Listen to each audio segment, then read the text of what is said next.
Hello and welcome to Lavneesh sir की क्लास। आज की शिक्षा निदेशालय राष्ट्रीय राजधानी क्षेत्र दिल्ली की वर्कशीट नंबर 37 जो कि कक्षा 7वीं के विद्यार्थियों के लिए है। यह ली गई है हिंदी विषय से और आज इसमें हम फिर से एक बार पाठ अपूर्व अनुभव को जारी रखेंगे। तो चलिए बिना समय गवाए शुरुआत करते हैं मेरे साथ और समझने की कोशिश करते हैं। प्यारे बच्चों, इस कार्यपत्रक के द्वारा हम अपनी पाठ्य पुस्तक वसंत का पाठ अपूर्व अनुभव के अंश को पढ़ने जा रहे हैं। इस अंश में हम जिनकी बात करने जा रहे हैं ना, वह हैं तोतो चान और यासुकी चान। तोतो चान एक बहुत अच्छी बच्ची है जिसने अपने दोस्त यासुकी चान को अपने पेड़ पर चढ़ने का निमंत्रण दिया है। दिव्यांग होने के बावजूद भी यासुकी चान पेड़ पर चढ़ने के अपने सपने को पूरा करना चाहता है। आइए देखें कि तोतो चान और यासुकी चान पाठ के इस अंश में क्या करते हैं।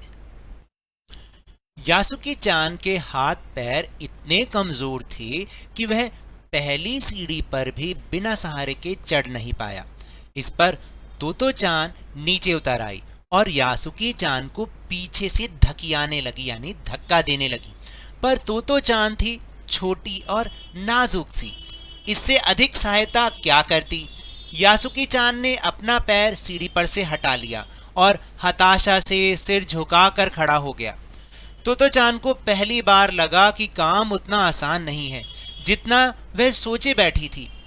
अब क्या करें? वह यासुकी चान उसके पेड़ पर चढ़े, यह उसकी हार्दिक इच्छा थी। यासुकी चान के मन में भी उत्साह था।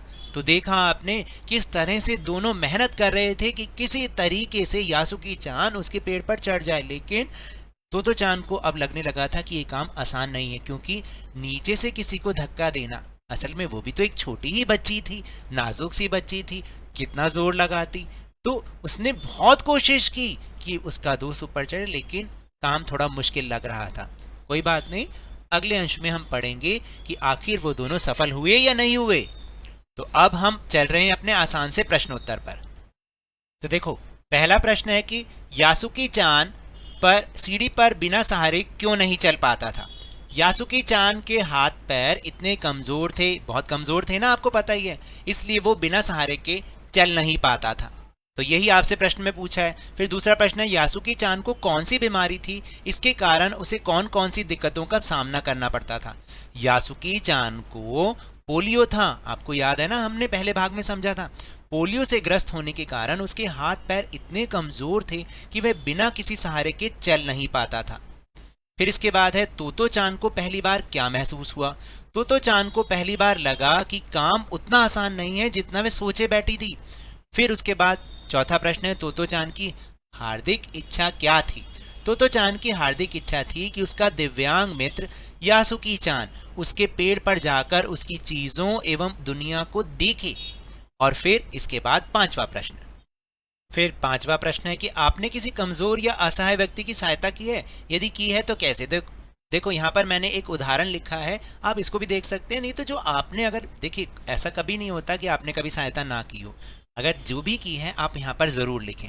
जैसे सुबह स्कूल जाते समय मैंने देखा कि एक नेत्रहीन व्यक्ति सड़क पार करने की कोशिश कर रहे थे, तो मैंने उनका हाथ पकड़कर सड़क पार करा दी, उनकी सहायता कर दी, है ना। ऐसे ही अगर आपने की है तो आप वो लिखें, और अगर नहीं भी की है तो हमें ऐसे व्यक्तियों की सहायता अवश्य करनी चाहिए, क्योंकि देखिए, कोई बात नहीं, ऐसे व्यक्तियों की जब सहायता की जाती है ना, तो मन में एक अच्छा सा फील होता है या नहीं होता। तो ये तो थी आज की वर्कशीट। अगर मेरे इस तरह समझाने से अब आपको समझ में आने लगा है ना, तो इस चैनल और वीडियो को लाइक कीजिए, शेयर कीजिए, और अगर आप नए हैं तो सब्सक्राइब भी कर लीजिए।